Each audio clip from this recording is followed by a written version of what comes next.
This must be the place. It's definitely away from prying eyes.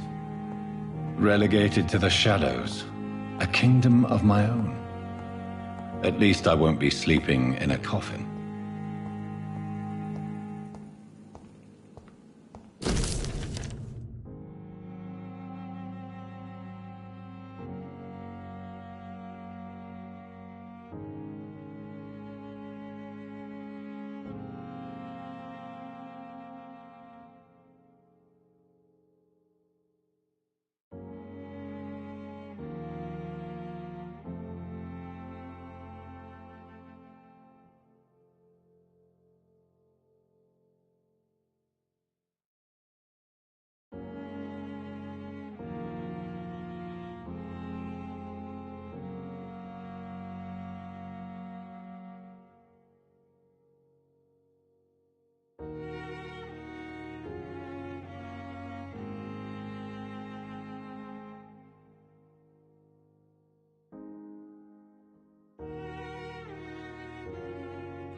The flower's dying.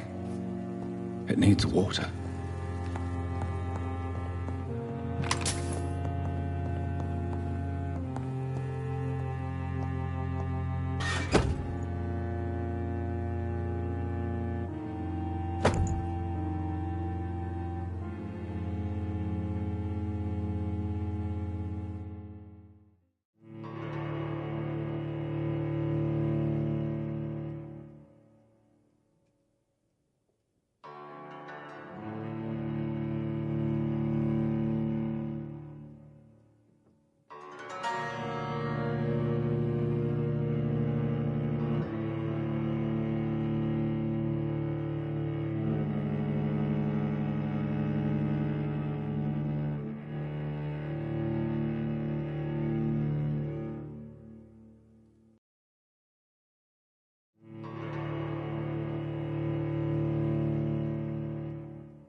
William Bishop's blood is much more unstable than human blood and shows extensive mutation. But this is not what happened to me. I must keep on searching.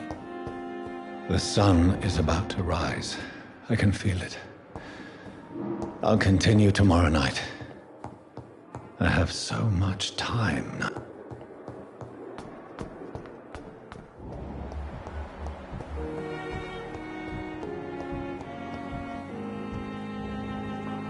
Good evening, Miss Howcroft.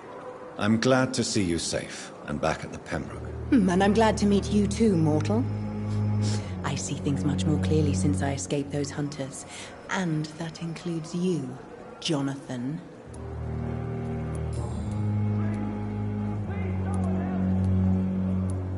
Tell me, Thelma, What do you really know about vampires? I saw one and he saw me.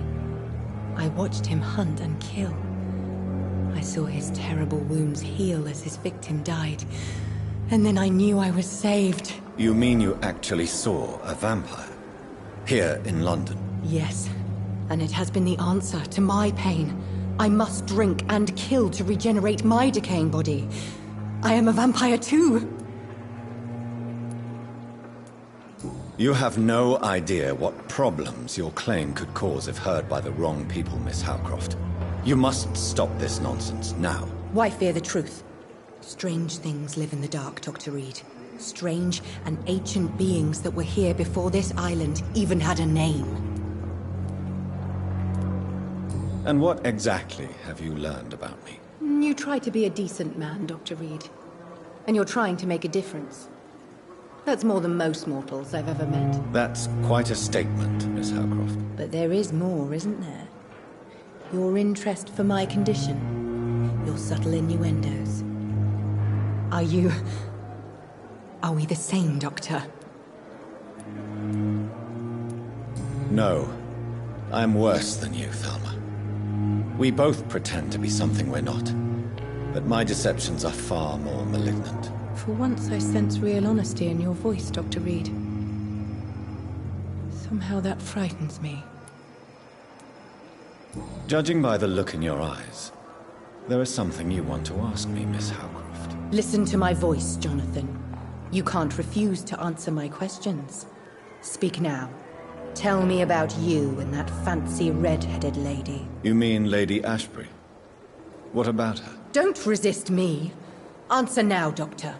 What's really going on between you two? It's complicated. She's so secretive. I'm not sure I can really trust her. Now, Jonathan. I want you to forget we had this little conversation. You can get back to what you were doing. Do you think about Thomas's death sometimes? Every night. I did not want to kill him. I liked him. And now those hunters want me dead. You're no murderer, trust me. Only a fool would believe otherwise. How long before other mortals start hunting me? As always, blood is the only price for blood. You're safe as long as you stay here. Those people who hunted you have learned their lesson. I can assure you. These walls will not protect me, Doctor. They will never forget the crime I've done. And nor will I. Everything that has happened to you after Thomas's death is a consequence of your illness, Thelma. It is time for you to open your eyes and accept your condition. You are right, Dr. Reed. I have to face what I have done. And what I am. Alas, I can't change that, can I? I am what I am. For eternity. I'll leave you, Mistress of the Dark, to your nocturnal activities.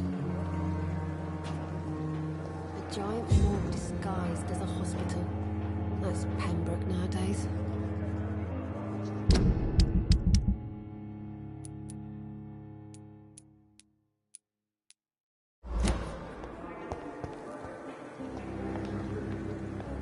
Good evening, Miss Howcroft. Oh, I'm thirsty, Doctor. I feel decay rising in me. Do you require my services, Miss Howcroft? My condition cannot be understood by you, mortal. This curse is beyond your science. Well, until the day science finally admits failure, please accept this little contribution. Thank you, Doctor. Your efforts are admirable, though laughable. I'll leave you, Mistress of the Dark, to your nocturnal activities.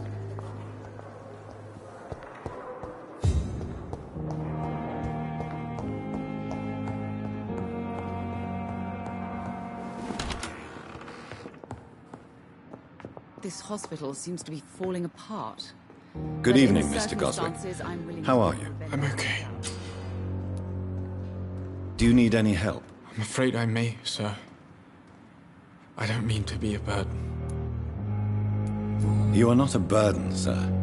Healing you is my responsibility. And you have my gratitude for that. I have to go now, sir. But don't hesitate to contact me if you need any help. Good evening. Doctor.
This is an impressive knife. There's a name engraved on the metal.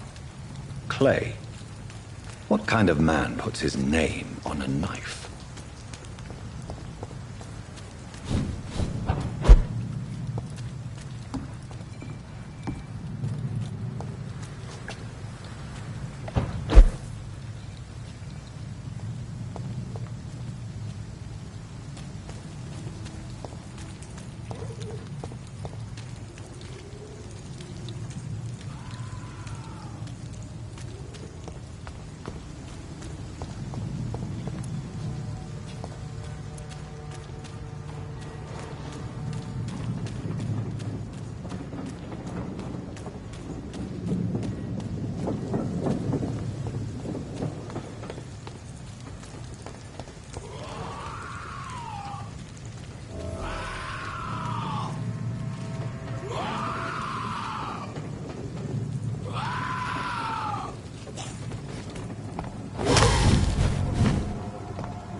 Opium is one of the main ingredients of Strickland's medication. Never a good move.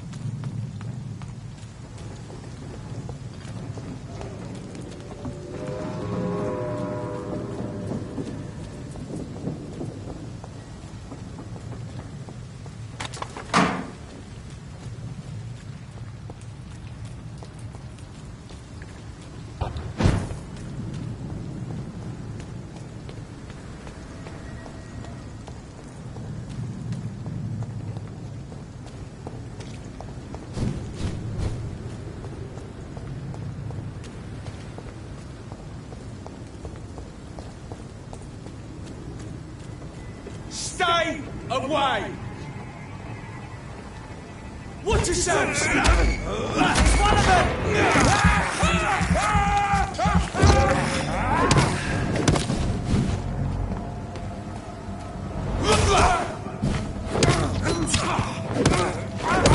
We have to stop her!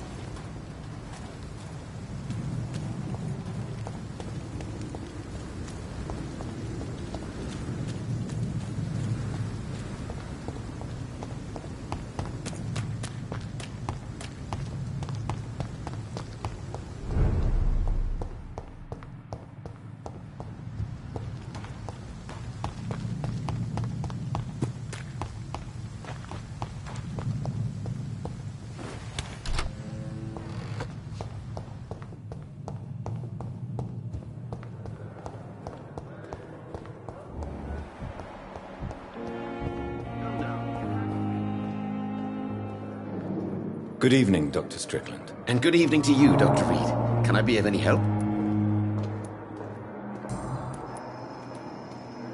What do you think of Dr. Ackroyd's aversion to modern medical methods? It's a shame he's so narrow-minded. Dr. Swansea taught me that science is about exploring uncharted territory. I'm convinced that's true. With the influenza and all that's going on, you should put your differences aside, don't you think? Why is it so difficult to work together? I believe that if Dr. Ackroyd had been the one to discover the transfusion process, he would be the first to recommend its use. So you believe it's just a question of jealousy and pride? Dr. Ackroyd is as proud as he is blinded by his obsolete concept of medical science.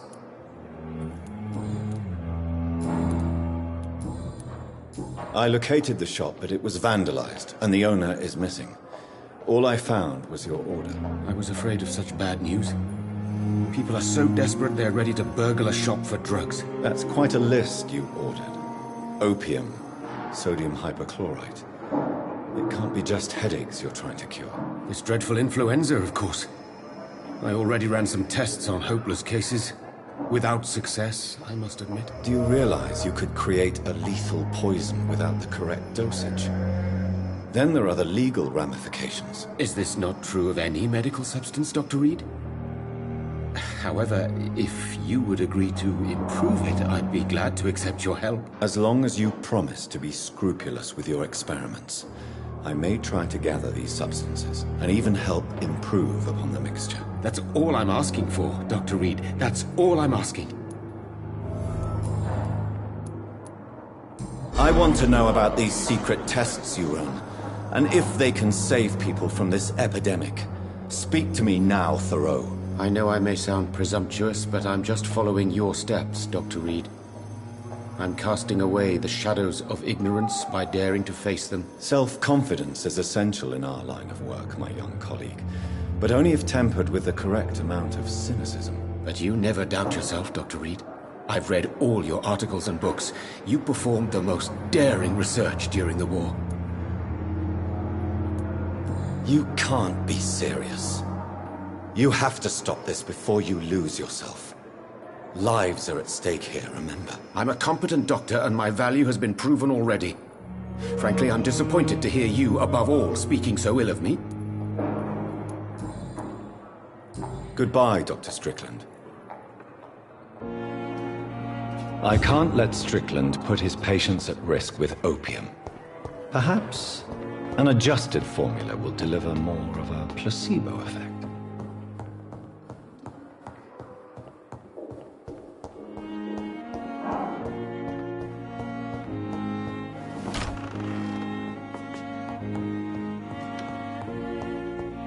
Strickland's project could be dangerous. I have a mind to report him to Dr. Ackroyd.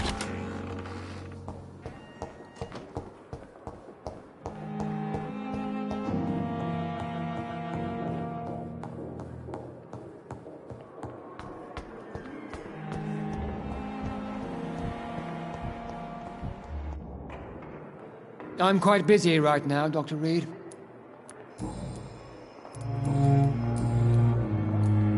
Do you think Dr. Strickland has any chance of curing the Spanish flu by himself? His wish to cure the sick is not driven by pride, but by an idealistic view about our mission here. Honestly, I don't know which is worse. You consider him a good practitioner, yet you will not report his methods. Strickland may be a rival, but I will not use dirty tricks or regulations to prove him wrong. We are doctors, not politicians. I know that you're a busy man, but I could use your help and advice. The great Dr. Reed honors me with a request. What is it exactly? Dr. Strickland devised an experimental drug for the Spanish flu that he asked me to manufacture. You know what I think of fringe medical experimentation? That's exactly why I want you to keep the result, Doctor. I made sure it won't harm anyone, but I'd like you to take care of it. I see. Put it in my cabinet. I'll give you the key. I'll make sure no one uses this medication by mistake. I'll do that. Thank you for your help, Dr. Ackroyd. Thank you for your trust on the matter, Dr. Reed.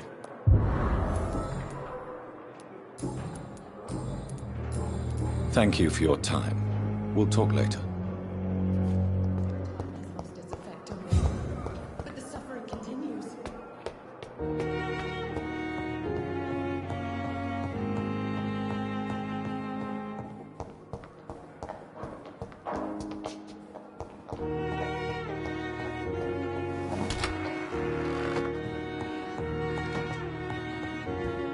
It's locked. It's locked, all right. It's locked. Now that Dr. Ackroyd has been warned, he should make good use of this formula.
Good evening, Nurse Brannigan. Good evening, Doctor.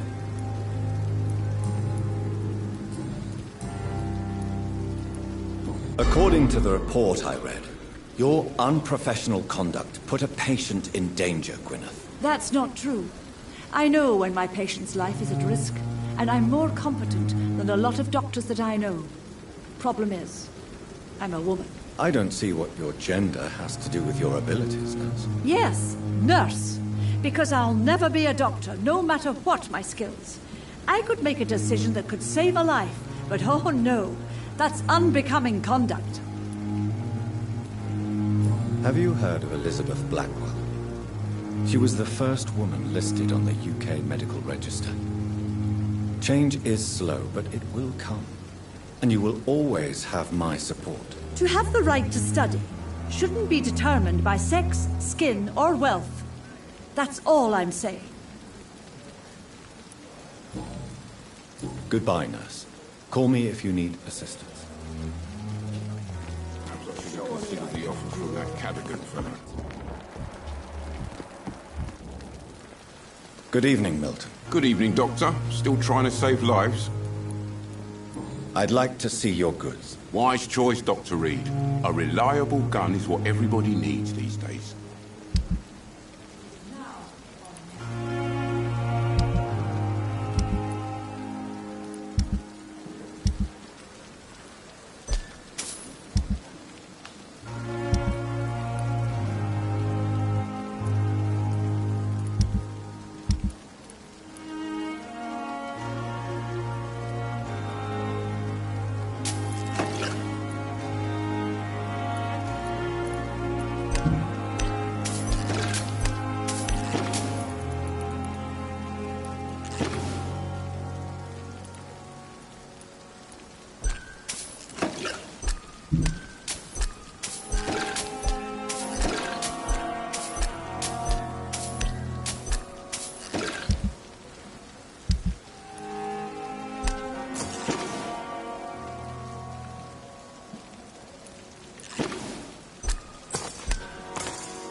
If only I were young again.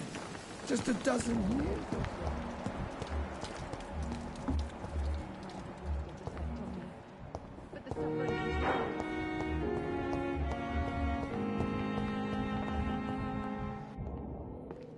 Good evening, Dr. Strickland. And good evening to you, Dr. Reed. Can I be of any help? Did you know Dr. Ackroyd never reported your experimental research, despite the fact he doesn't agree with it? Really? I didn't suspect he knew about my work.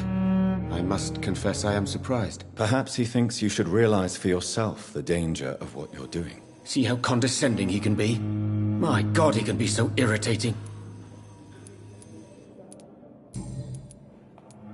Goodbye, Dr. Strickland.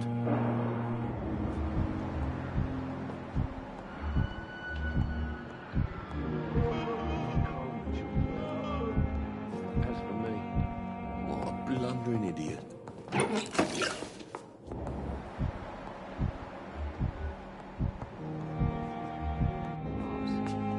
Good evening, Mr. Fiddick. Good evening, Dr. Reed. Any news about my operation? You seem worried about the safety of your family. And it's obviously the reason why your wound troubles you so much. I cannot give up on my children now. They both need me living. What about their mother, if I may ask? She died in 1915 during one of the first Zeppelin raids. We never found her body.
wanted was to go back to work, to take care of my children.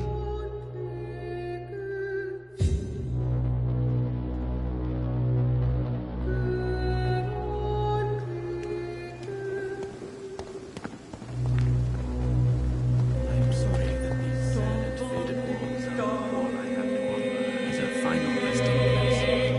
This is a poor hospital, you know. Good evening, Dr. Reed. Such a pleasure to see you again. Please show me what you have to sell. Of course. It's just...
I'm to stay here until my research is complete. I'd better learn to hide my true nature from the mortals. But what about my thirst for blood?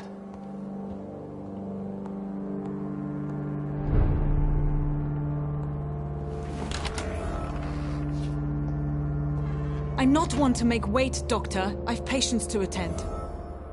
Yes, Nurse Crane? How can I help you? I'm so sorry. I know Dr. Swansea wanted you to rest, but we have somewhat of a crisis. A crisis, you say? Our supply of antiseptics is nearly depleted. I was hoping there was another box up here, but... Sorry. There's nothing here. Some of the patients won't last the night without them. Honestly, sir, I'm beside myself. I may have a solution. In France, during the war, drugs shortage was a daily problem, and we had to use our wits to overcome the shortages. However do you mean? If combined correctly, certain household chemical products can be used in a pinch instead. Now, where's the hospital storeroom? The storeroom? Fat chance. This is the Pembroke, and space is luxury we don't have. Everything used to be stored in the old morgue. Perhaps I should look there first. Where is this morgue? It's the large building behind the hospital. You'll need to go in the back door because it's been sealed off for sanitary reasons. Take this key.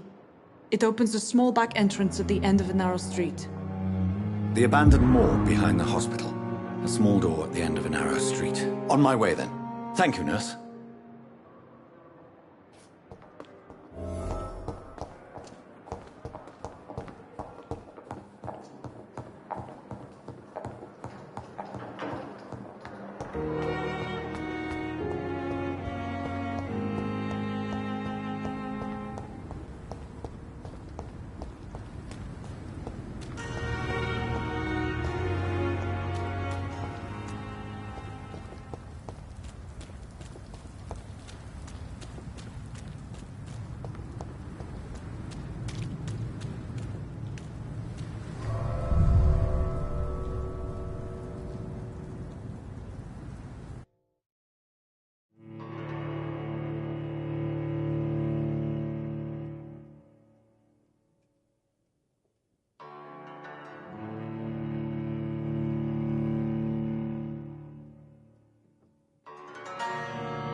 Balls of Mars. Fortifiers.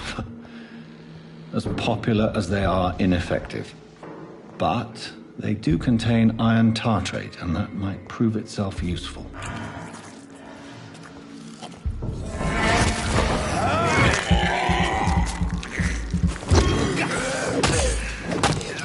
Behavior is similar to the infected William Bishop. Must be the same strain. This sickness moves faster than influenza.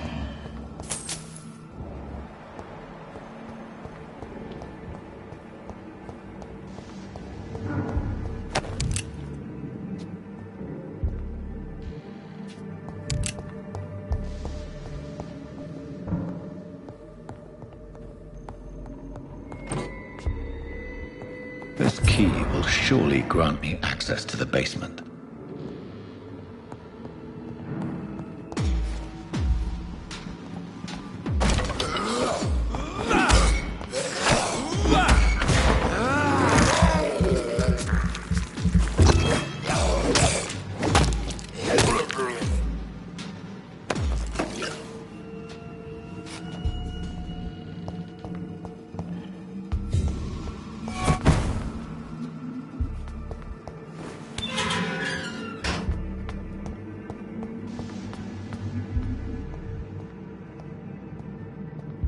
These skulls feed from corpses and the husks of animals. Then turns blood.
Mr. Connor's injuries don't match the report. Multiple abrasions and scarring on the arms and legs. Old and distinctive injuries of a sailor or a fisherman. Traces of a pinkish foam at the corner of the lips. Some sort of drug overdose, perhaps? The chest was originally open to perform the operation. The sutures are clean, but the chest has been reopened. A puncture over the left lung, possibly a chest tube insertion. Not the cleanest work, but I think it was successful. Signs of internal bleeding. So, Dr. Tippett's anesthetics were incorrectly dosed, causing the patient's death. And then he tried to operate on him again. Tippett has made an egregious error. It's time we talked.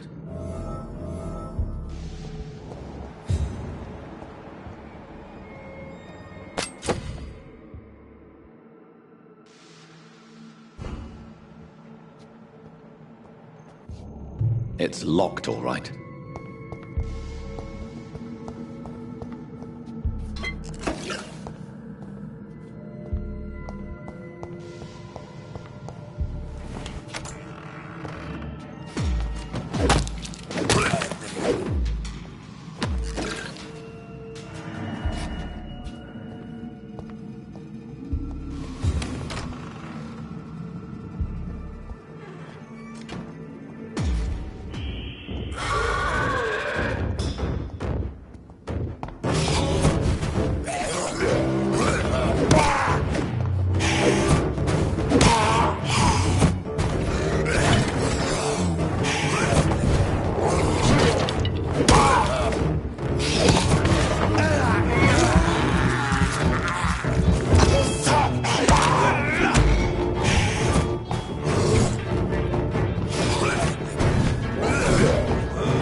Scowls can be so ferocious.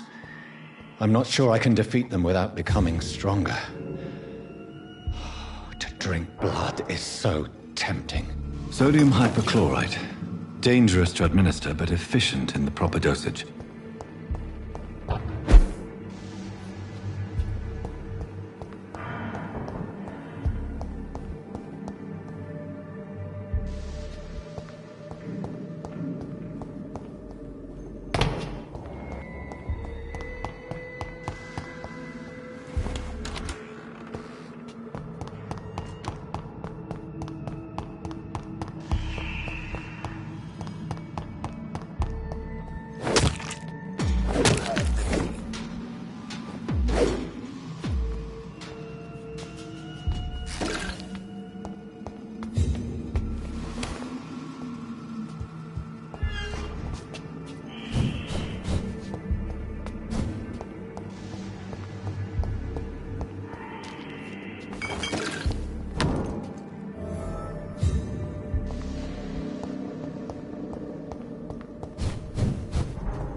lack the resources, but we have some of the most brilliant minds in London at Pembroke. Good evening, Dr. Ackroyd. You're the last person that I want to see right now, Dr. Reed. I see that you are as friendly as ever. Are you really going to ask me why?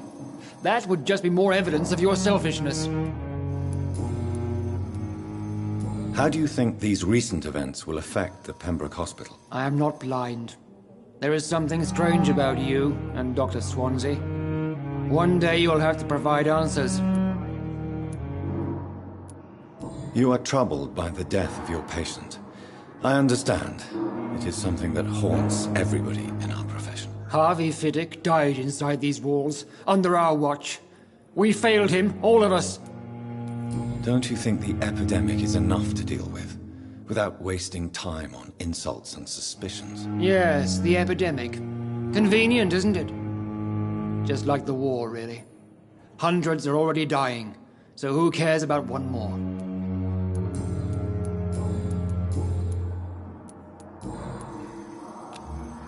Do you need my assistance? Don't be ridiculous. I'm capable of dealing with this myself. I've just not taken the time to do so. Then you are lucky that I have taken the time to do so. Consider it a gesture of solidarity between professionals. I wish this hospital could have received as much attention from you, Dr. Reed. We do not see you in surgery very often. Thank you for your time. We'll talk later.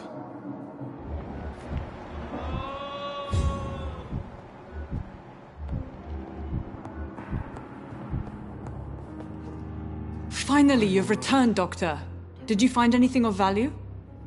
Yes, nurse. You've worked your first miracle, Doctor. Now, this patient here needs immediate treatment. Duty calls. When the storm has passed, I'll show you how to mix the remedy yourself with the same basic ingredients. Many thanks, Doctor. When you've finished, you ought to report to Dr. Swansea in his office. He's been looking for you. Seemed pressing.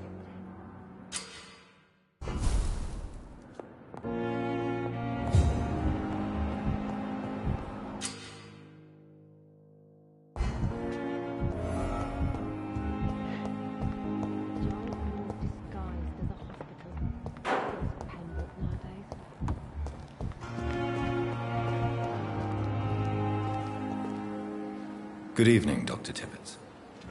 Dr. Reed, any good news to share? Nurse Brannigan has been recently accused of neglecting her professional duties. Tell me what you really think about it. This kind of protest is nothing but elitist bullshit. I trust Nurse Brannigan with my life. She has what it takes to be a great doctor. Do you really think she could be the next Elizabeth Blackwell? Believe me, Dr. Reed, a time will come when skill and skill alone will determine who can be a physician and who cannot. Corcoran, I want you to tell me about Mr. Connor. How did he die? What happened? He was my patient. He died because of my mistake. That's the blunt truth. What was the nature of the mistake? It was a twofold error. My diagnosis was wrong, and the administered dosage was too strong. Who was this patient? I don't know. Some sick man from the docks, maybe a fisherman. I had no time to talk with him. No one claimed a body. Why not stop practicing? Are you mad? I killed that man, I admit it, and it won't happen again. I have saved so many lives since then.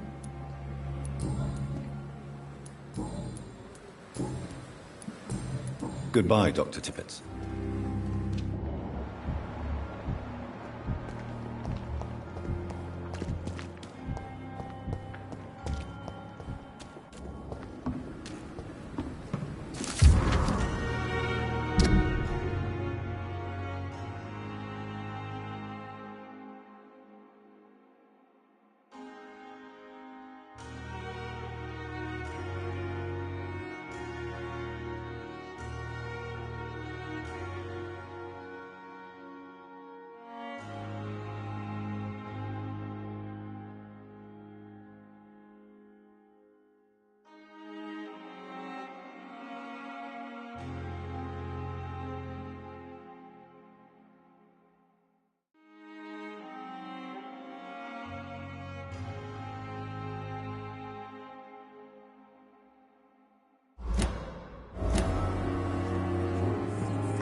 When I get back, I'll have a word with Tom. He's really pissed me off this time. Good evening, Mr. Cox. Dr. Reed. Still working at night, I see. I like that. And why is that? People who don't sleep at night always seem more alive to me. More interesting, one way or another. Do you ever think about that poor fellow I saw you push in the water? The wound he gave me will make sure I don't forget him. Still fucking hurts. Boss had cut me good. That man was determined to murder you. You almost died. What a surprise. The first time I met him, he nearly shit himself. Fucking coward. I guess revenge gives you balls. What did he want? Revenge? I recently had to kill his brother. Poor arsehole thought it would be easy to return the favour.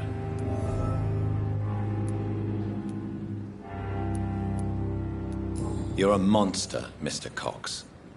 An ungrateful and disgusting man. I'm the toughest bastard you'll ever meet, Dr. Reed. And I don't give a fuck what you think of me. How is your hospitalization going, Mr. Cox? This is a shitty place with shitty staff. But as long as I'm treated all right, I'll be fine. What's wrong with the Pembroke staff? That bastard you sent to bring me here, Milton. I thought he was going to break all my bones before I reached my bed. I see. Any other smart comments? The nurses aren't too ugly. Especially that foxy one, Nurse Crane. Pretty brunette, tough attitude, oh, I like that. What's wrong with the hospital? Come on, Dr. Reed. The place is a dump. Smelly, sad, and dirty. But you're alive thanks to the efforts and dedication of the staff here, aren't you? What are you expecting, a medal? I thought that saving lives was just part of the job. Must be an unsatisfactory profession at this time, I'm sure. How is your hospital? I have found the gift from your wife. In that case, you'll be properly rewarded, Doc. Clay Cox is a man of his word. I hope that won't make me an accomplice to your future crimes. Who knows what I might do now I feel invincible again. What can you tell me about your marriage, Clay? Marriage is the sweetest cage, they say.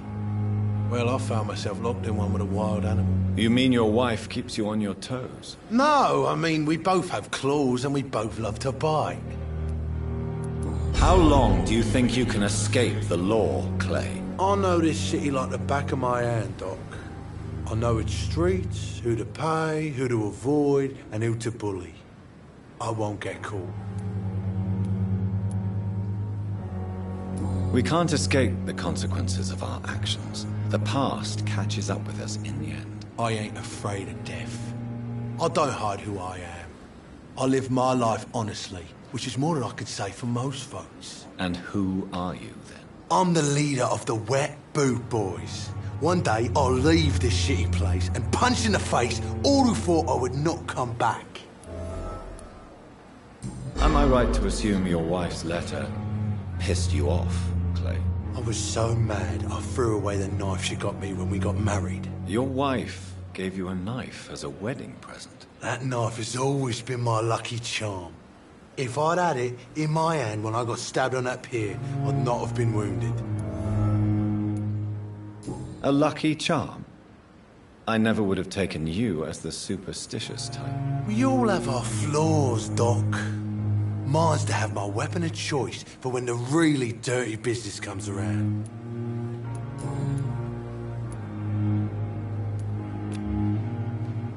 You're lucky to be alive, Mr. Cox. I hope you're starting to take better care of yourself. This place is full of sickness and decay. How could I get better in such a dump? Consider yourself lucky that I'm treating all of my patients equally. But don't push your luck. Don't play the innocent with me. I'm sure you have good reasons to act this way. And also weaknesses that can be exploited.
I killed, extorted, stole.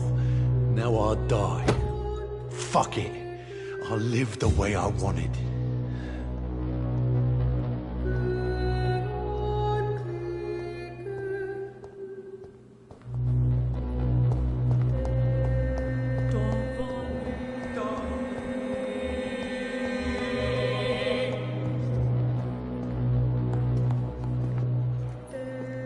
Good evening, Dr. Strickland. Have you seen any suspicious activity in the vicinity, Dr. Reed? No more than usual. This is no laughing matter, Dr. Reed. A patient of mine has been murdered. Mr. Fiddick is dead. I should have been more cautious. Why are you blaming yourself for the death of Mr. Fiddick? It is our fault. Mr. Fiddick has stayed longer than needed here because Dr. Ackroyd and I could not agree on the correct treatment. This argument has nothing to do with his death. He was murdered. But if we had performed the surgery sooner, he would have left the hospital and avoided this fate. What is troubling you so much, Dr. Strickland? Is there something else? I had to meet face to face with the son and daughter of Mr. Fiddick this afternoon. Their eyes. I could barely stand before their accusing gaze. This difficult task is part of our job, Dr. Strickland. It's our responsibility. I know. As I also know they'll never get the answer to the question they daren't ask. They were the embodiment of cold fatalism. Do you need my medical attention, dear colleague? I would have been confused if anyone other than you had asked that question, Dr. Reed. But your help is welcomed. There is no shame in helping each other. We're colleagues, after all. Many doctors I have known are too cynical to think that way. Goodbye, Dr. Strickland.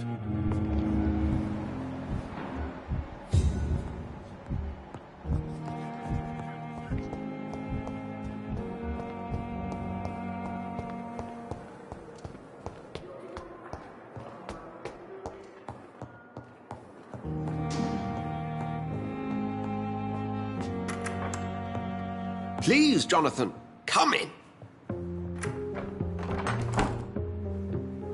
Fascinating, is it not? In the last decade, so many mysteries have been brought to light with our microscopes. The human body, biology's penultimate frontier. The more we explore its boundaries, the less we're able to trace a clear line between life and death.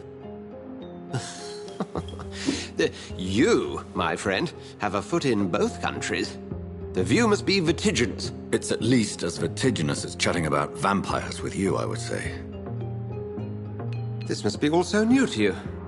This area of town, the hospital, a brand new life. How stimulating it must be. I wish I could share your enthusiasm, Dr. Swansea. But my condition defies scientific categorization. Undead? Unalive? Immortality defies logic. I cannot express my thrill at this serendipitous turn of events. The world's most eminent specialist in blood transfusions, a vampire. One might say a gift from heaven. It may seem strange, but your words have brought me some comfort here. Forgive me. I've been an admirer of your work for a long time, and now you are so much more than a brilliant physician. And please, call me Edgar.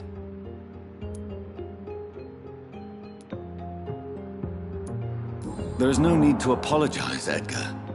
You offered me sanctuary when I had none. Very well. I have a task for you, Jonathan. Something that will require all your newfound skills.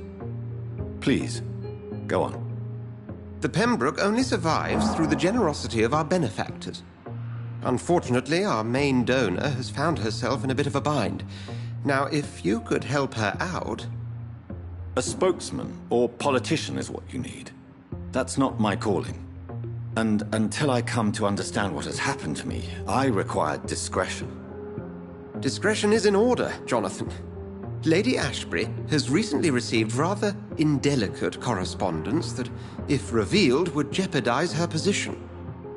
And you would like me to eradicate this threat? By the stole, of course not. I would just like you to pay her a visit. Her ladyship is certainly near the tents outside, tending the sick. You can't miss her. Look for someone impossibly delicate. Accepted. I'll see what kind of trouble Lady Ashbury is in.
Good evening, Milton. Good evening, Doctor. Still trying to save lives? I'd like to see your goods. Wise choice, Dr. Reed. A reliable gun is what everybody needs these days.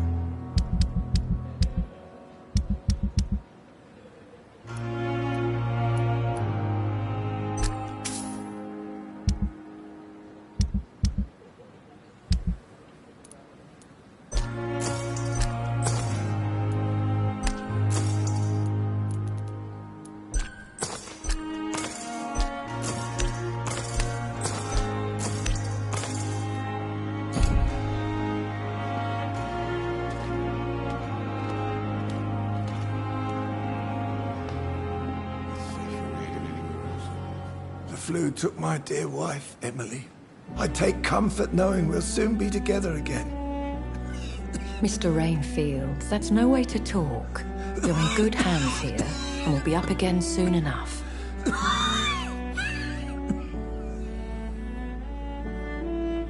Now do me a kindness and get some sleep. I'll be back round later. Your words are kind, the blessings of an angel. You're the sweet, sweet Lady of Mercy.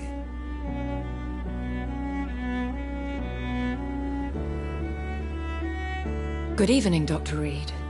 It's a pleasure to see you again. You seem surprised. Dr. Swansea has brought me up to speed concerning your recent appointment to Pembroke Hospital. You're a the lady who saved me that night, before vanishing into thin air. I remember you from the pub with Dr. Swansea. Indeed. Allow me to introduce myself formally this time.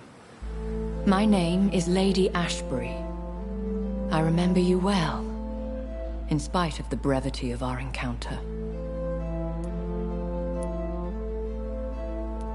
So it seems our Dr. Swansea does indeed have a fascination for creatures of our constitution. Dr. Swansea is a remarkable man. Dedicated, one might say, obstinate? He spent years compiling our bestiary. I hope you're more disposed to answer my questions now. You must have countless questions, but our rather urgent matter first. Swansea has explained. My cover, if you prefer, has been compromised. Have any of the patients given you trouble? These poor souls have so little left to live for. I do my best to ease their pain. The world would be a better place if it were cared for by women like you. You make me blush. I am simply a necessary evil. Pardon my boldness, your ladyship, but I have questions concerning this condition we share. As a newborn, your hunger for answers is rivaled only by your thirst for blood. But the questions need wait. I'm a scientist. My trade is in the deciphering of mysteries, and I need information to feed my mind. I will gladly answer every question you have, but first, prove yourself capable of resolving my predicament without eating the culprit. Dr. Swansea has commissioned me to be your agent in this matter. You could start by explaining what's amiss. These past insufferable weeks, I've been the victim of extortion. I've made a first payment, but the blackmailer grows greedy. I must refuse his most recent demands. Who would be so foolish as to threaten you? A kindred spirit. Even if it were the case, and I highly doubt it, a vampire would have asked for something more valuable than money. My suspicions lean toward a patient, or their family. If we're dealing with an ordinary criminal, surely you've the means to deal with it yourself, if I may. As immortal tradition doth dictate, all fangs and hypnotic eyes ablaze, the blood would run like a river. That's what I hope to avoid. Violence has a tendency to spiral out of control. What are your expectations? Please be precise. As the newly appointed surgeon of this hospital, you are in an excellent position to ask innocent questions and deftly learn the identity of my blackmailer. Please continue. Every detail is essential. I'm your man. My embarrassment in this matter is eclipsed only by my shame at having put the hospital at risk. The threat from our anonymous scoundrel is clear. A list of dates. My visits coinciding with the dates of suspicious patient deaths due to massive blood loss. Is it true? Now aren't you the blunt one? You are aware that I too know the thirst for the scarlet nectar. In all honesty, I'm not simply a patron to the hospital. My visits serve a dual purpose. Dr. Swansea has been treating my condition with a revolutionary technique of blood transfusion. It seems you are a specialist in the domain. I'll take care of it. Do you know where I should start? If that was the case, I'd settle the matter myself. You could talk to our local gossip, Harriet Jones. Not a pin drops here without her hearing about it. I'll meet that woman now. My life, as others know, is in your hands, Dr. Reed. I'm sure of your discretion, but I do fear your powers of persuasion will be put to the test. When this is resolved, I'll be your obligé. I'll answer all questions in regards of your condition.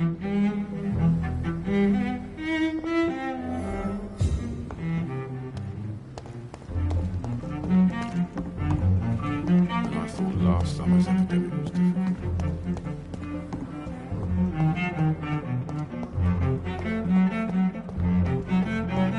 Simpletons, these nurses. Bred with no respect.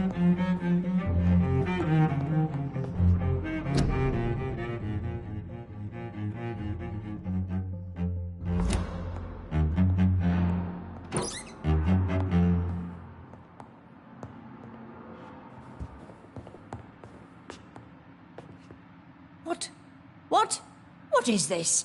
Who are you? Get out of my room. There's no need for alarm, madam. I'm Dr. Reed, the new surgeon. Preposterous. Dr. Reed, you say? I don't want some bumbling intern. Where's Dr. Swansea?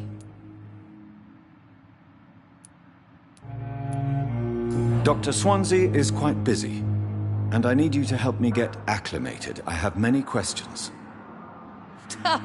How brave. Threatening an old defenseless woman. You know how long I've been a patient here? You've picked the wrong fight. I'm Harriet Jones. Harriet Jones? Indeed. I've been meaning to have a chat with you. You know what goes on here better than any other patient, I gather. Oh, better than any patient, nurse or doctor. I've seen so many vile undertakings. I heard there have been some despicable goings-on.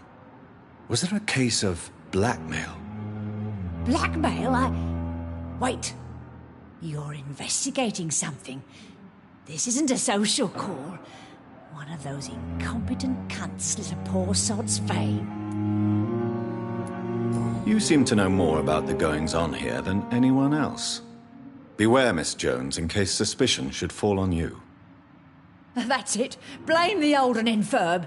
I see those little bitches' greedy little eyes. Just waiting for me to pop off, they are.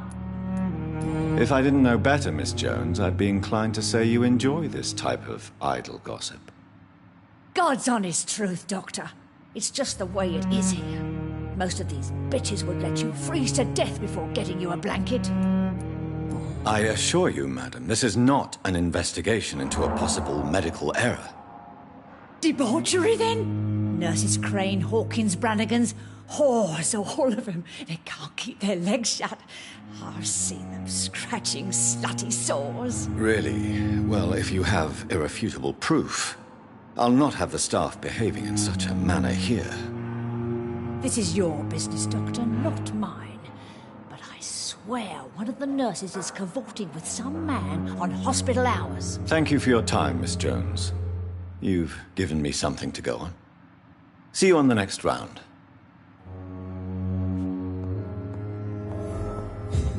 The patients and staff might know something.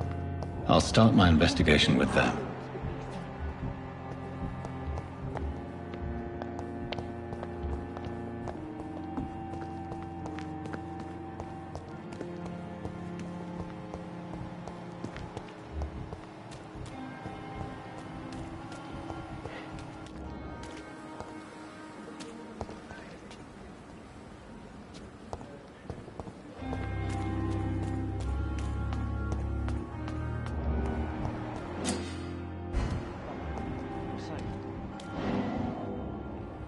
You're sure you don't come back with me?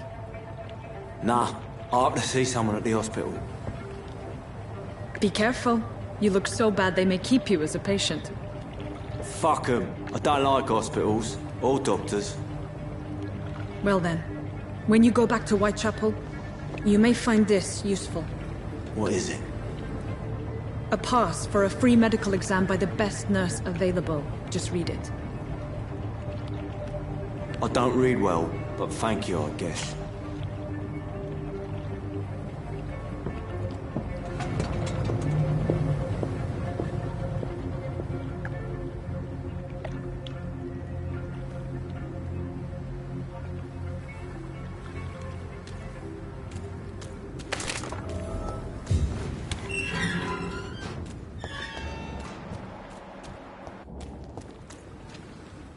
Please, sir.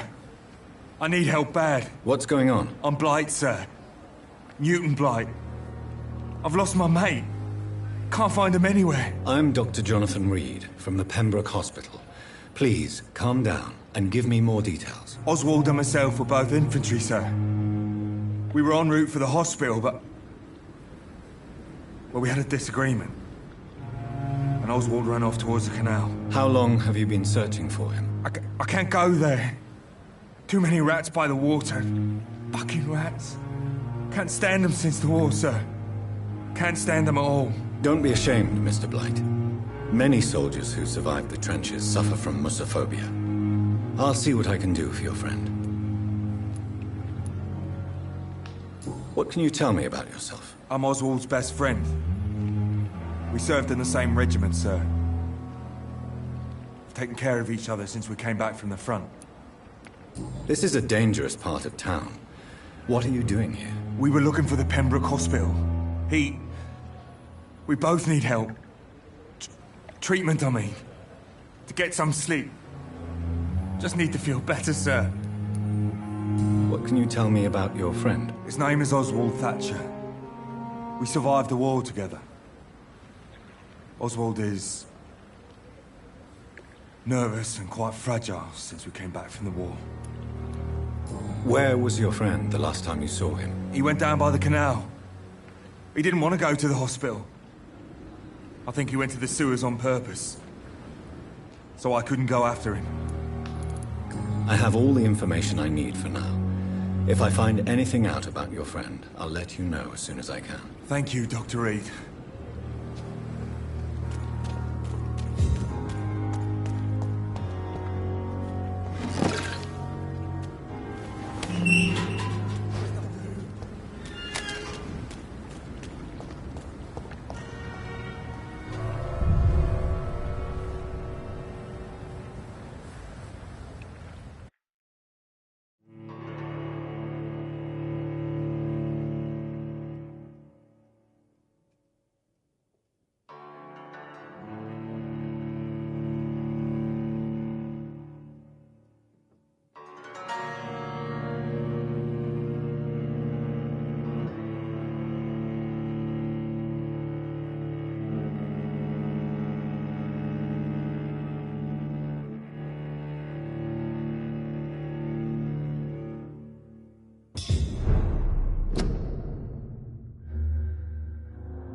This man has been savagely attacked and dragged to the floor.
Are you injured, sir? Help me get out of here! I need to get out! I'm Dr. Reed, and I'd be glad to help you, but you must calm down first. Please, take a deep breath and tell me your name. Okay. I'm Oswald Thatcher. Please, I need to get out. Mr. Thatcher, your friend Newton sent me to help you. Do you remember him? Yes, I do. Good. Now leave this place and enjoy the cool night air. It's quite invigorating. I'm sure you'll feel better if you do.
What sort of creature is this?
Not a lot to check, but I should anyway.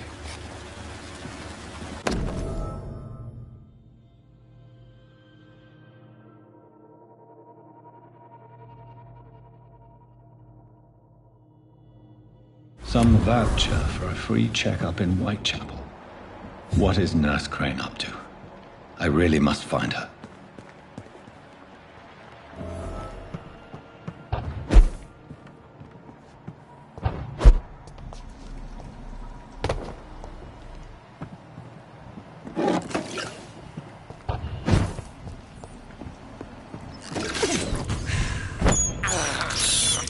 I can't believe I'm doing this.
grateful for his luck instead of taking our frustrations.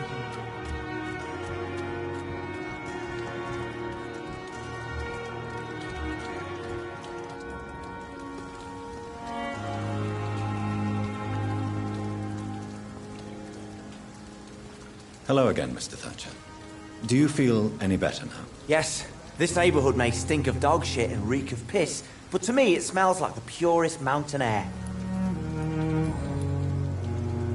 Mr. Thatcher, do you have a job? No. Since I came back from the war, I spent most of my time and energy just trying to forget. I understand what you mean. I was a soldier too. No. Nobody can truly understand what I've gone through. Why were you locked in that sewer? What happened? I went by the canal after an argument with a friend. Got chased by these fucking wankers and had to barricade myself in, despite my claustrophobia. Why did you run? What was the reason for your argument? Newton wanted me to go to a hospital, but I can't stand being closed in. Makes me feel like I'm suffocating. Tell me about your claustrophobia. Has anyone given you an official diagnosis? That's what the bloody doctor said. But I don't want to go to a hospital to get checked again. I'll deal with it my own way. Oswald, why did you not go to the Pembroke Hospital to seek medical help? I don't trust doctors. All they care about was their careers and processes. I won't be locked in any room again by anyone. Your fear of being trapped is not going to go away by itself. You need professional help. I've seen enough butchers in white coats to last a lifetime. Hospitals reek of chemicals and death. What I need is fresh air.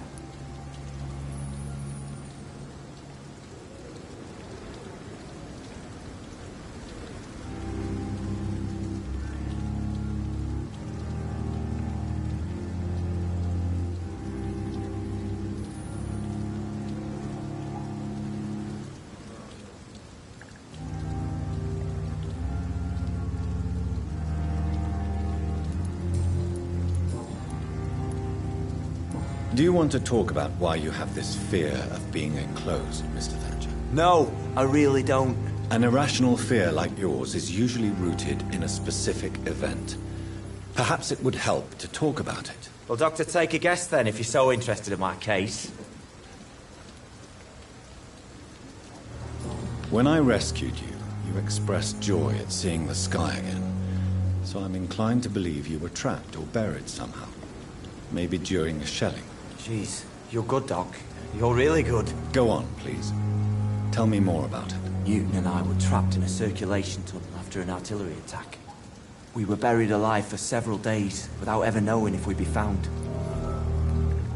Oswald, tell me about what happened when you were buried in that tunnel with Newton. It was more than dark. It was black as pitch. Hours seemed like days, and days like months. The terror, the shameful thoughts. Lord have mercy.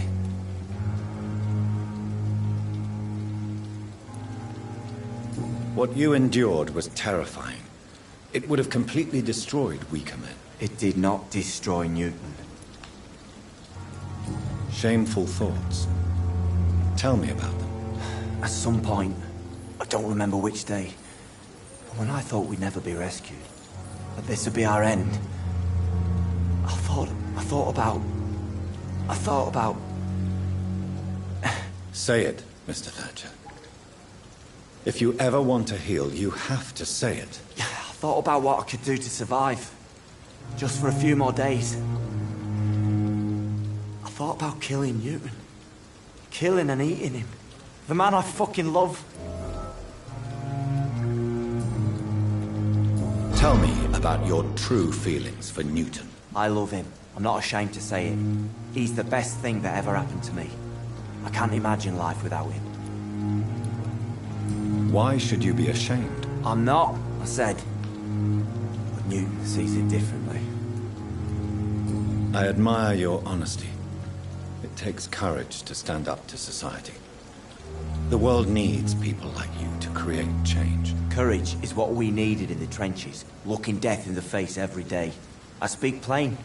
I speak my mind. Have you always been this straightforward? All I know is, before you saved me by the sewer, my only regret was I wouldn't be able to hold or kiss Newton again. I love him, that's all.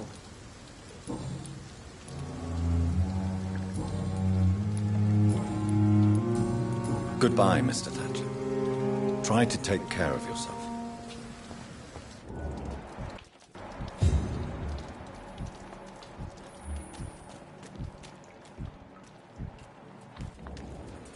Hello again, Mr. Blight. I'm happy to see Mr. Thatcher is safe, for now. I'm eternally grateful, Doctor. We were total strangers and you helped us anyway. Can't thank you enough, sir. Why do you stay here now that Mr. Thatcher's back? It's complicated. Since the war, Oswald's been really nervous with the idea of entering any hospital. And me, I've got my own issues. Can you speak about them? Rats, sir. Even seeing one, they turn me. Just want to run. It's that fear that stopped me from going after Oswald when he left. What can you tell me about the war, Mr. Blight? If you want to speak about it, of course. War was... well, you know, sir. The stench of death everywhere. Your mates lying bleeding in the mud. Just praying to make it through and get home. Bloody nightmare. Did you know Oswald Thatcher before the war? No. We met in the battlefield. I think we were in the same boat to France. We've stuck together ever since. I fought in France, too. I served as a field surgeon. But it was not uncommon to repel an assault, especially at night. Yeah. The first time I was wounded, I had to protect the infirmary from hostiles. Twice. You are always welcome at the Pembroke Hospital. As a former officer, I'll be honored to welcome a fellow veteran. I'm not giving up on bringing Oswald back to the hospital. I just need to convince him that he needs some help. Perhaps he needs to reach that decision by himself. Could you speak to him? He doesn't usually listen to doctors, but perhaps because you've been through it, you can talk him round. What caused your phobia of rats, Newton? It happened last year following an artillery attack. I was trapped for 2 days in a hole under 2 dead soldiers. And there were rats. Go on. They started eating me as soon as I dozed. Gnawing at my ears, my fingers, lips. Couldn't move. Couldn't call for help. I see. No, you don't. You have no idea what it is to wake up buried under bodies. Fucking vermin eating your flesh. Oswald. He found me and saved me. You and Oswald were buried alive during the war. Tell me about it. Yeah. It was last summer. A shell hit our trench and we were buried for a week. Oswald seemed far more traumatized than you by the event. It wasn't the first time it happened to me. And surviving it again gave me strength. You believe that? How did you survive for a week? Luckily for us, there were rations and water in the tunnel. It was an outpost, see? Since then, Oswald's not keen on being inside for too long. How do you feel about Oswald Thatcher? You are more than friends, aren't you? I love him. I love Oswald. We knew we wouldn't survive the war without each other. But I am terrified, Doctor. What frightens you so much? What if people find out? Oswald says I'm ashamed, but it ain't that. It's more, well, you know, never thought I'd love a man.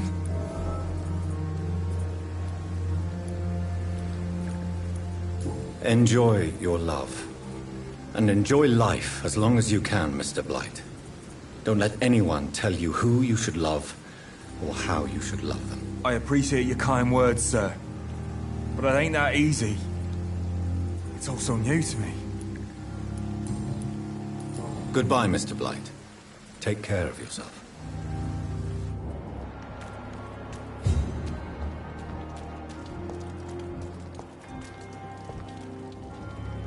Good evening. Evening, Dr. Reed. Do you need medical attention? Don't get me wrong, sir. I'm grateful for what you've done, but I've never felt comfortable with doctors. I'm certain you have your reasons. But let me assure you, I'm not like other doctors you may have consulted with. It is true. You risked your life to save me, after all. It would be impolite to refuse your counsel.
Newton, don't be sorry. We'll meet again soon, and we will be serene and beautiful.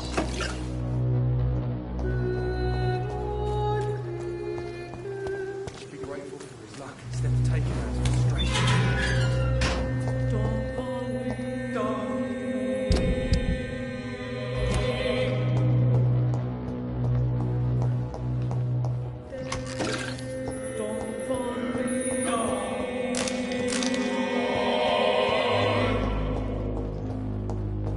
I am not responsible for everything bad that has happened.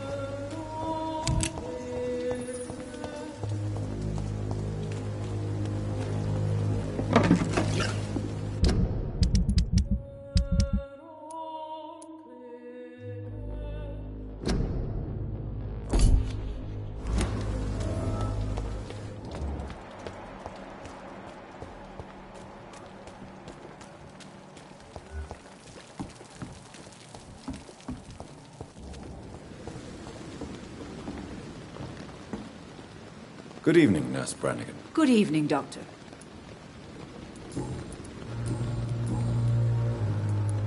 Tell me what Dr. Tippett did. I know his mistake caused a patient's death. If I had not covered up his error, Dr. Tippett would have been fired from this hospital. I could not let that happen. You can't allow your emotions to dictate your conduct concerning patients, Nurse Brannigan. Look around you, Dr. Reed. Do you really think we can afford to lose a brilliant practitioner like Dr. Tippett's in our situation? I can't say I approve of what you did. But as a field surgeon, I know that some situations require you to bend the rules. I'm not proud of what I've done, but to contain the epidemic must be our priority, so we can't afford to lose Dr. Tippett. Goodbye, nurse. Call me if you need assistance.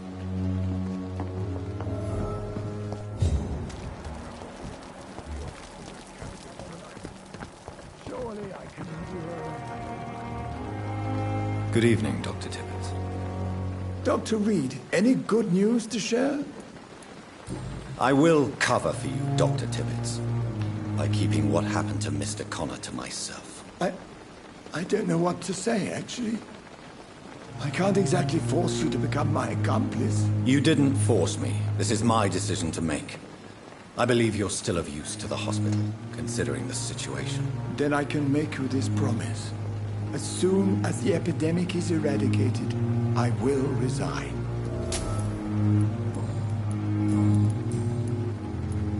What will you do after your resignation? Do you have a plan? I always fancied visiting Cyprus. Such a beautiful island. I could buy a house there by the sea, read poetry, and wait for death.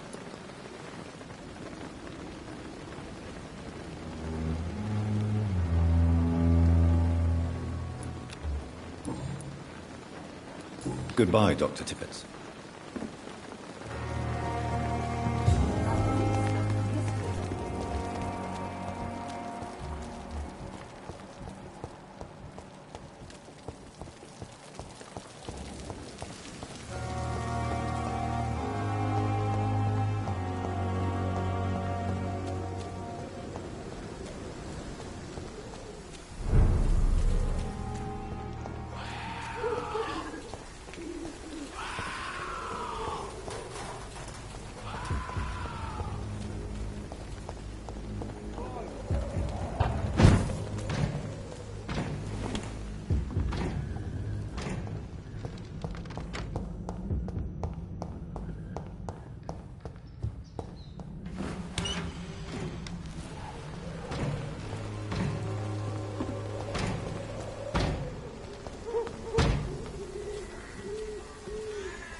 bitch is fast!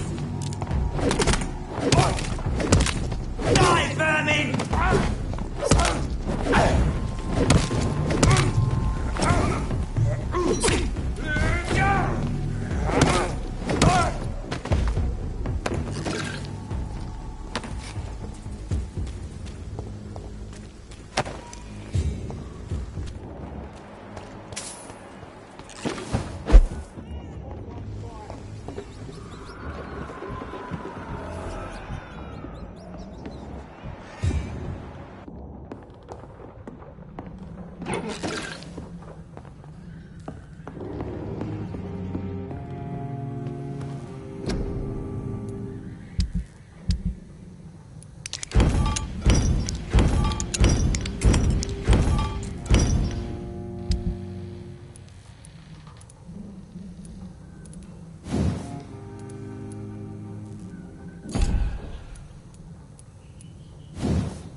I have this thirst for blood.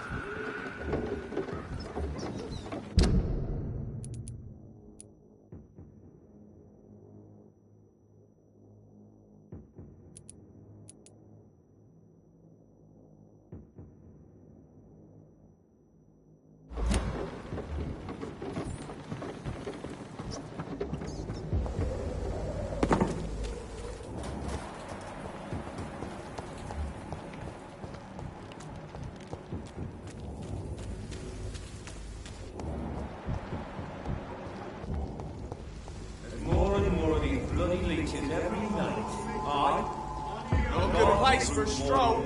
It's one of them! Die, vermin! Yeah! Yeah!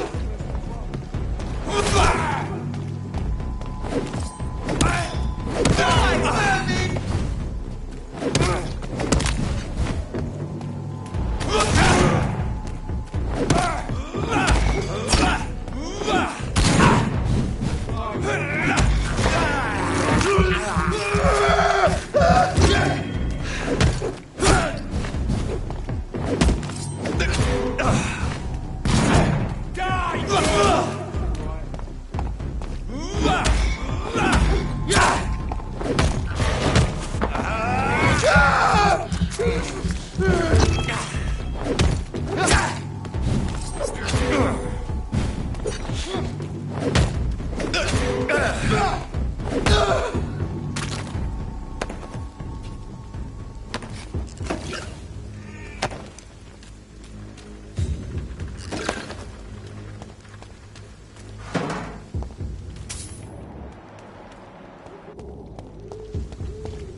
It's locked, all right.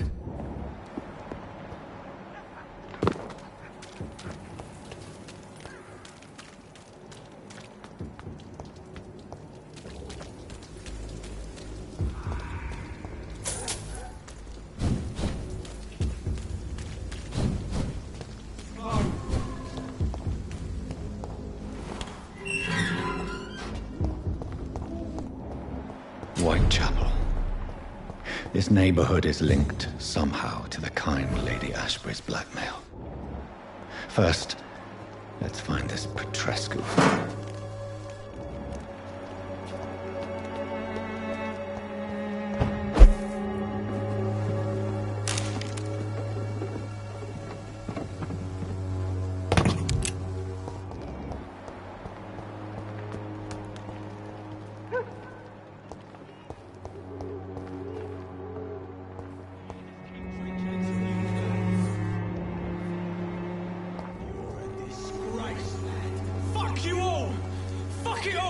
Stop it now, Albert! Stop it!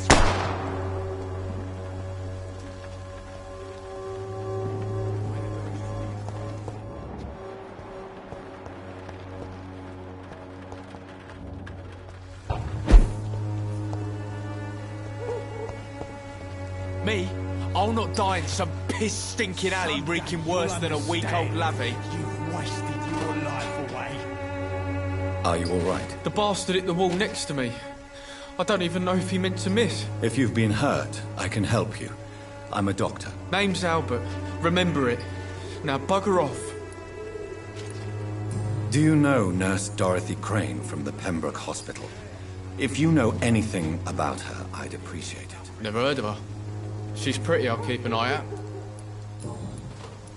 What happened?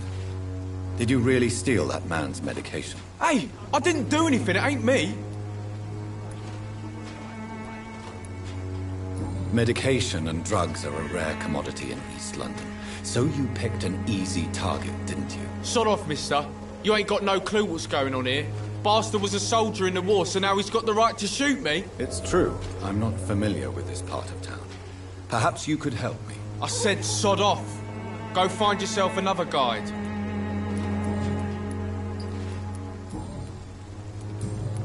Goodbye, young man. Not me.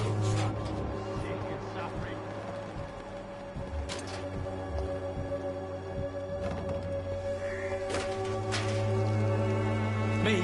I'll not die in some What? Shooting a boy in the middle of a street. Not the best thing to do, wouldn't you say? What? You saw what happened? Who are you? I'm Dr. Reed, and I'd like to ask you a few questions, if you promise me to set your gun aside. No. Look, I'm not a violent man. I'm Benjamin Palmer, doctor. And no one can help me. Not even you.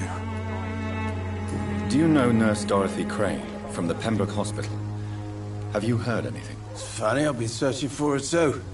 I need some pills. But the woman is a phantom, if you ask me. Really? And why is that? Word is she ain't real. She's a cover for some doctor who runs an illegal dispensary for migrants.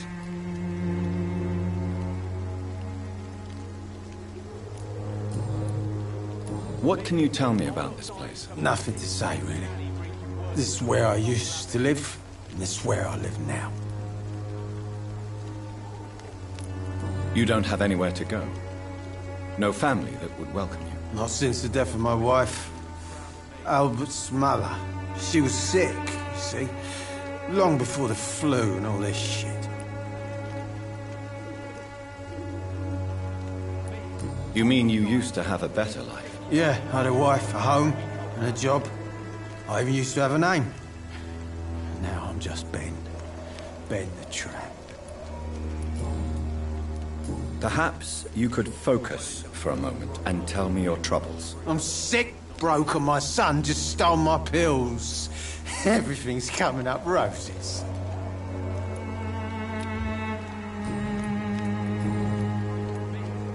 Whatever the boy did, I'm sure he didn't deserve a public execution. I swear I didn't want to hit him. It's just that I'm sick in the head, you see, and the boy just failed me last nerve. What is it, Benjamin? It was the war, wasn't it? Your nerves are shot, aren't they? I need some answers, Private. From one soldier to another. The doctors called me a liar. A coward. Put me in a straitjacket, locked me up. Finally, they sent me back to the front lines with a handful of tablets.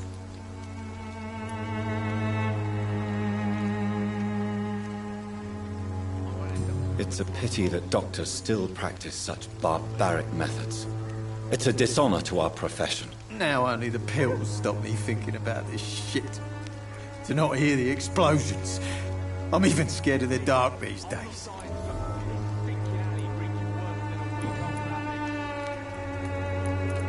A gun, alcohol, and a bad temper make a terrible cocktail, sir. Goodbye for now. Proud of me.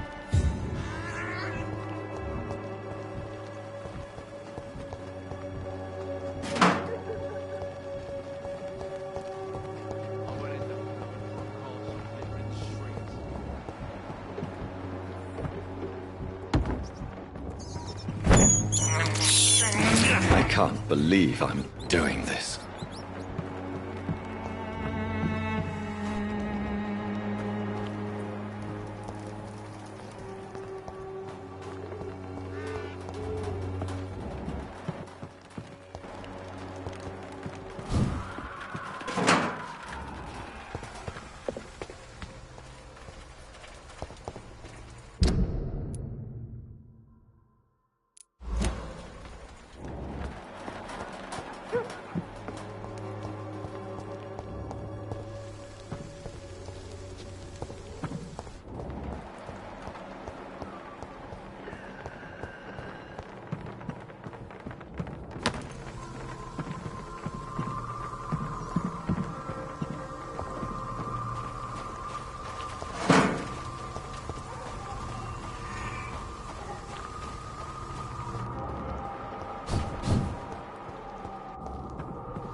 be the answer to all your problems.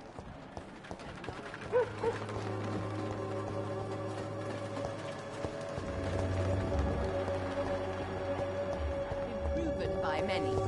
Even the flu is no match for the Swanborough cordial. Good evening, miss. Good evening, sir. Are you interested in a miraculous cure for this unknown and deadly epidemic? Actually, I am. Then you have come to the right place. The famous Swanborough cordial is all you need to help keep you in perfect health. Oh, really? Why didn't I hear about it during my studies? I'm Jonathan Reed, by the way. Dr. Jonathan Reed. Ah, my brother has spoken of your research, sir. I'm Loretta Swanborough, and it's always a pleasure to meet a fellow healer. Do you know Nurse Dorothy Crane from the Pembroke Hospital?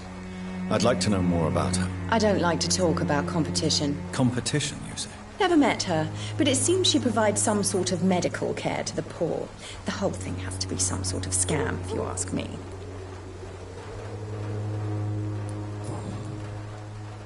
Tell me, who intrigues you most in Whitechapel? The region itself is something to see, but I would say Camellia the mute florist who gives away her flowers. What do you think of the locals? Most of them are afraid or desperate. They all come to me eventually for my remedy. Is there anyone I should avoid? Cadogan Bates, without a doubt. The bloody bastard remorselessly exploits poor migrants as soon as they get here.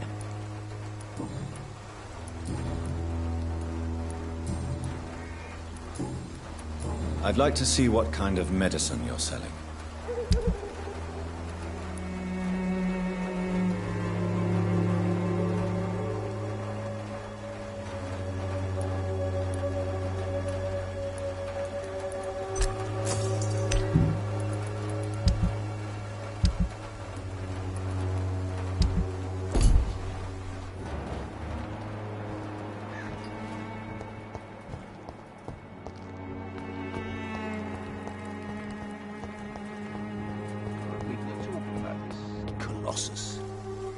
Perhaps I should look into it. Good evening, sir. Do you remember me? If you're here for a reward, you'll be sorely disappointed. But I'll gladly shake the hand of a fellow countryman. I'm not here for a bounty. I'm a doctor. Dr. Reed from the Pembroke. A doctor? In Whitechapel? What an opportunity. My name's Bates. Cadogan Bates. Do you require assistance, Mr. Bates? Not me, but your skills could help a lot of people round here. That would help my business, because I say a live tenant's a paying tenant. I'm looking for Dorothy Crane. She's a nurse. What can you tell me about her? Dorothy Crane, bless her soul. I really should thank her someday. Has she treated you? No. When I need a checkup, I'd go to a bloody doctor, not some back alley clinic full of sick foreigners.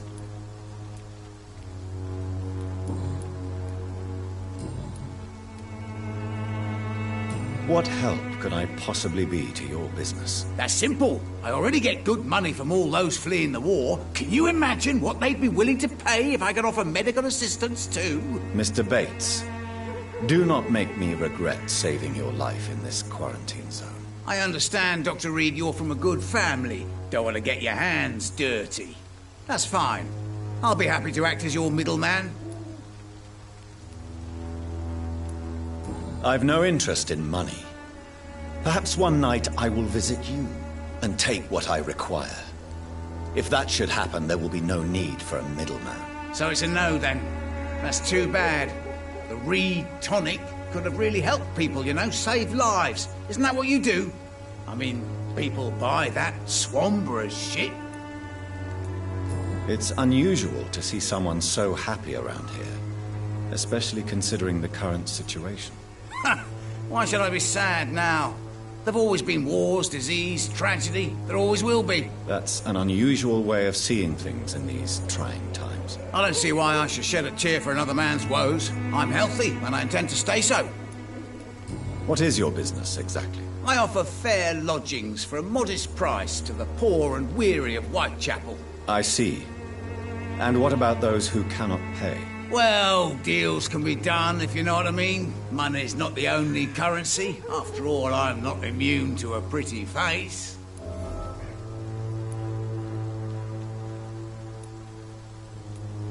In other words, you take advantage of these poor lost souls. Begging your pardon, I thought you was a man who could appreciate the complexity of the modern world. Things ain't just black and white, you know. Tell me, what's your honest opinion of the increasing violence in London? People are just beginning to discover what we've always known. This city's rotten to the core. They just took their bloody time to wake up and notice it. What do you mean? People are acting like the violence is news. But it's always been savage down here. It just bubbles to the surface every now and again. You seem to have recovered well since your attack. Do you ever think about what happened to you? Not much. It was a fucking nightmare. Savages, absolute bloody savages. Their appearance. Jesus. Made me want to puke. You'd better not come back here. I won't be around next time to save you. I want to know everything about the recent violence, Cadogan. And I want the truth. Well, rent may be a bit high, and yeah, I've had to evict a few people. But that's business, isn't it?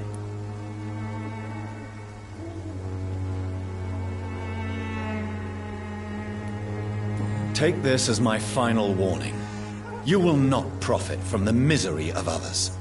Business is one thing, but what you do is quite another. Really? What you gonna do?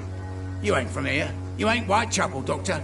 You wouldn't know the first thing about playing dirty, even if you wanted to.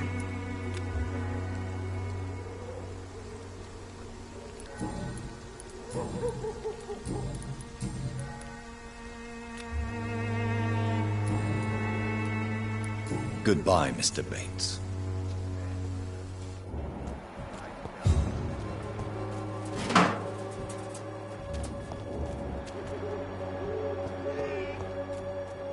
It's locked.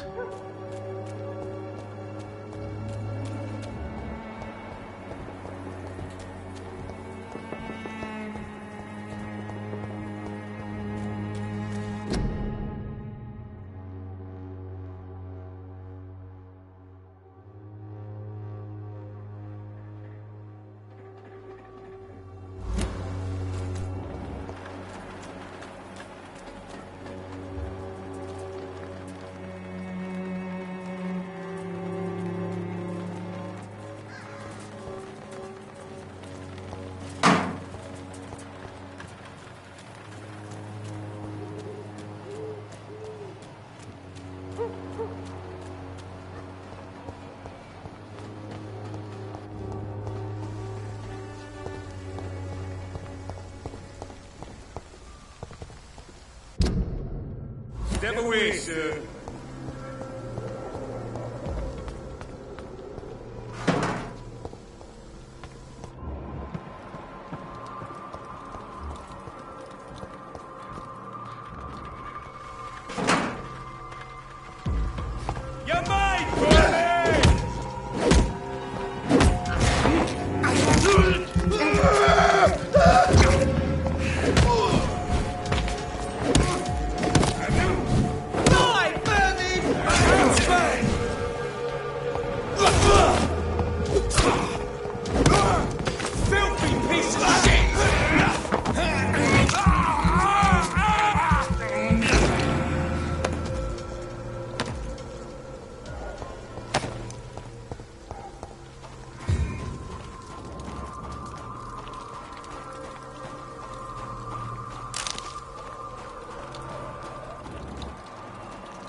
There's one of them!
don't have your money. Come on, Barrett, you know the game. You pay for peace of mind. Can't you just look the other way this week, Joe?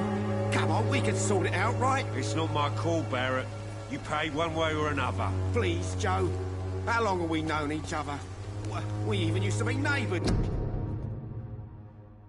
For Christ's sake. I'd prefer not to give you another big... Barrett.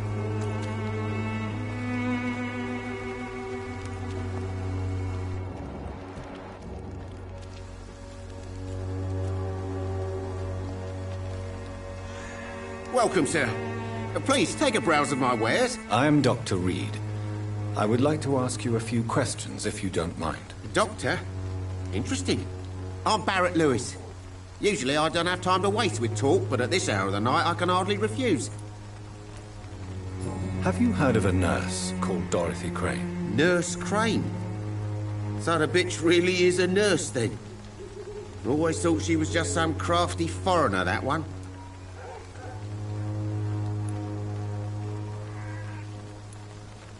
So she's trying to help her fellow immigrants. Why would that make her a villain? Dorothy Crane ain't even a real name. Something like Dorothea Craniu. Something like that. Came to England fleeing the war, I was told. That doesn't explain why she irritates you so much. Your precious Nurse Crane gives away medical supplies and prescriptions for free. I offered to sell it for a fair cut, but no. Miss Crane wanted to play the quiet saint. How is business around here? Business? I have no business. Between this racket, theft, and customers getting scared, I'm losing money every day. I see. Sounds like you blame someone in particular for your situation. It's no secret Joe Peterson spends his time harassing merchants. But with me, he's trying to put me out of business once and for all.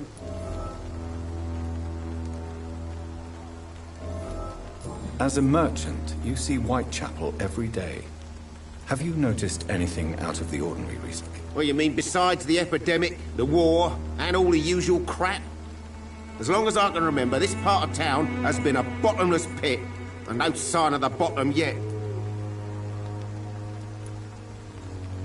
Violence is increasing in the borough. Yeah. A few nights ago, some blokes jumped me. Came out of one of the condemned workshops.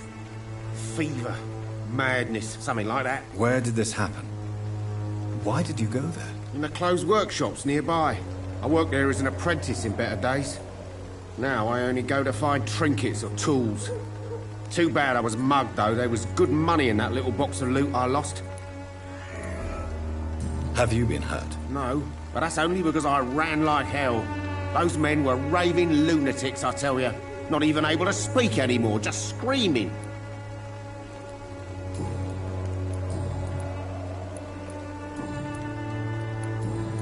Right then. Show me what you have.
This could be the box Lewis thought he lost.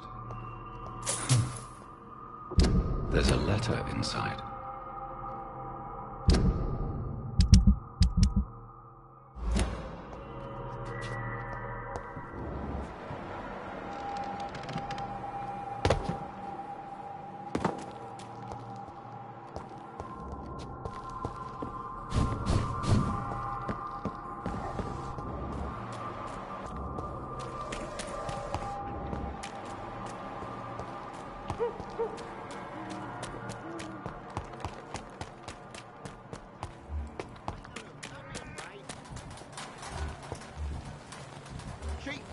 Good quality.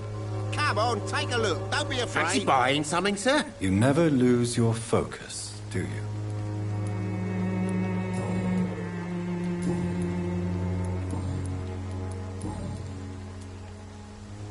Goodbye for now, Mr. Lewis.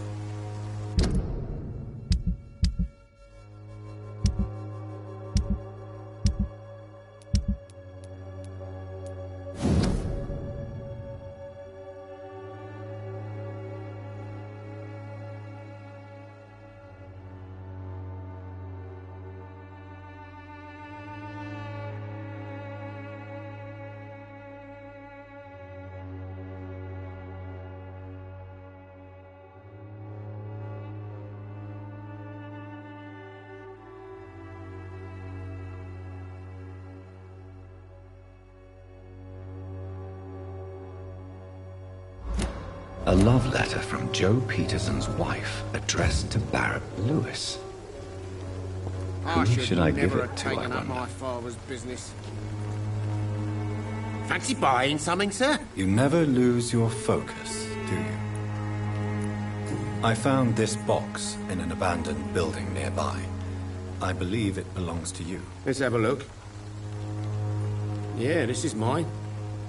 So, you faced those loons that roam around there. Extraordinary. I suppose I was lucky. Luck is a commodity round here.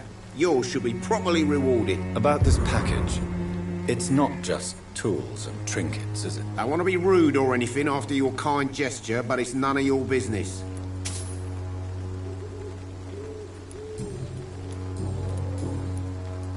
Barrett, you had an affair with Joe's wife, didn't you? Yeah, I did. She's the only woman I loved. My first regret is that she stayed with Joe after Harry was born. The second is I never shed a tear when she died. Did you ever try talking to Joe? Never.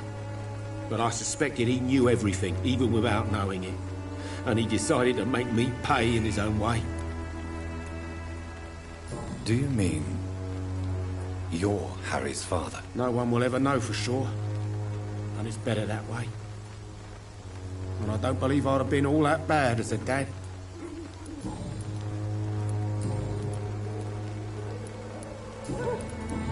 Goodbye for now, Mr. Lewis.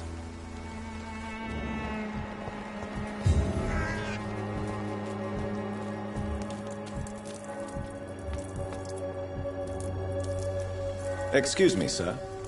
I have a few questions for you. Another journalist? I didn't answer the first one, so piss off! I'm not a journalist, I'm a doctor. A doctor, you say? It's quite a rare breed in this part of town. Really? But still, here I am. Dr. Jonathan Reed, at your service. I'm Joe Peterson to some, but Colossus Joe to most. And I don't remember asking for your service, sir. Have you heard of a nurse named Dorothy Crane? She's a colleague of mine, and is supposed to live around here. Dorothy Crane? Yeah, I know her. One of the few good souls who dare to help the sick around here. Could you please tell me more about her? She's a nice girl. Tries to help the migrants. I offered to give her a hand, but she said my reputation would attract too much attention. May I ask what you do around here? I do whatever I want, and sometimes even more. Now sod off. According to you, physicians are scarce in this part of town. Why is that? Not familiar with this neighborhood, are you? I guess your fancy colleagues are too afraid of being stabbed in the back. This part of town does have quite a reputation. Would you say it's justified? Totally. Look at me, for instance. I always look my opponent in the eye before knocking him out. How did you become the local bully everyone is afraid of, Joe? There's no pride in roughing up poor bastards. But this is the only job I've found. And it pays well, too. A job? So you're racketeering for someone else? I got enlisted by the Wet Boot Boys, a gang from the docks. I'm their muscle for their dirty work.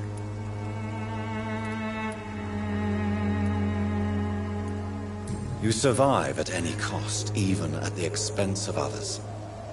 Perhaps that's just the law of nature. I don't care what you think, sir. I do what I have to do for my own reasons, and that's that. I'm not sure Mr. Lewis would agree with your by all means necessary philosophy, sir. Oh, do you really think he's the poor victim here? Barrett can be as sneaky as anyone. Long ago, I even called the bastard my best friend.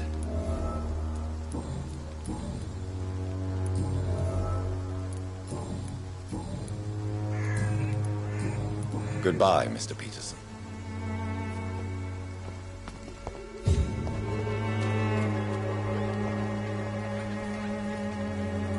Fancy buying something, sir? You never lose your focus, do you? Joe Peterson. He's the villain here, isn't he? But you seem to know each other. I'd known Joe for years. I saw him box once or twice. He was a friend then. But these days, he's just another thug.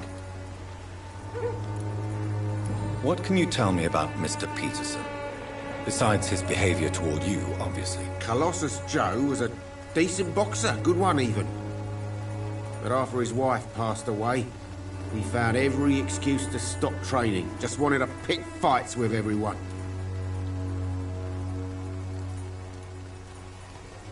Without making excuses for him, it's safe to say that despair can poison even the sanest mind. We've all had some rough times, ain't we? But most of us don't use our fists to see us through. And no one has ever stood up to this thug. Nobody would be fool enough to stand against a wet boot boy.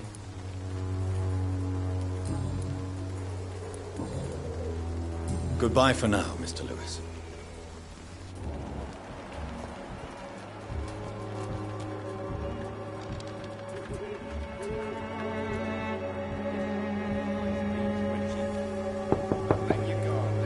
Hello, young man.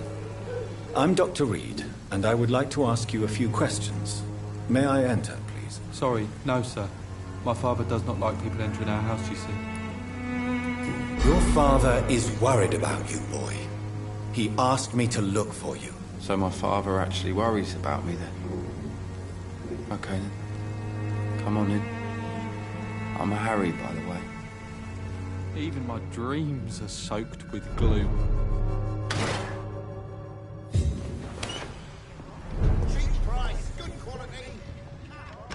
So, may I ask you a few questions? I'm not bothered. What could be worse? Do you know Nurse Dorothy Crane from the Pembroke Hospital? I'd like to know more about her. Yes, I know her. She came here to examine me when I was very sick. She said I should go out more.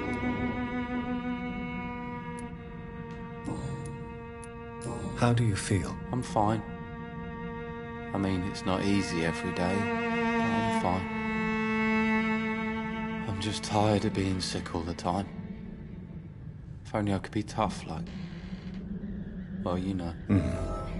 Speaking of which, what can you tell me about your father? My father is an idiot who makes idiot things. That's all I have to say. Forgive my bluntness, young man, but you don't seem happy living in Whitechapel. Why should I? I never wanted to come here in the first place. It was my father's decision. And look around you. Does this look like a nice place to live?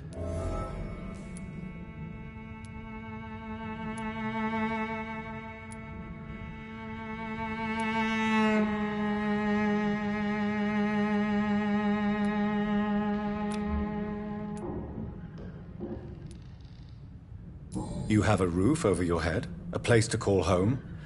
Many people here are not as lucky, you know. That's exactly what my father says. Harry, you should be grateful for what you've got. But I wasn't even consulted when we moved here. If life here is so terrible for you, why don't you just leave this place? Have you ever spoken to your father about it? I don't go outside. It terrifies me so. I went outside once without my father noticing and I saw terrible things. Bloody and frightening things. So that's why you stay at home all day? For fear of the epidemic? I'm not afraid of disease or death, Dr. Reed. It's the living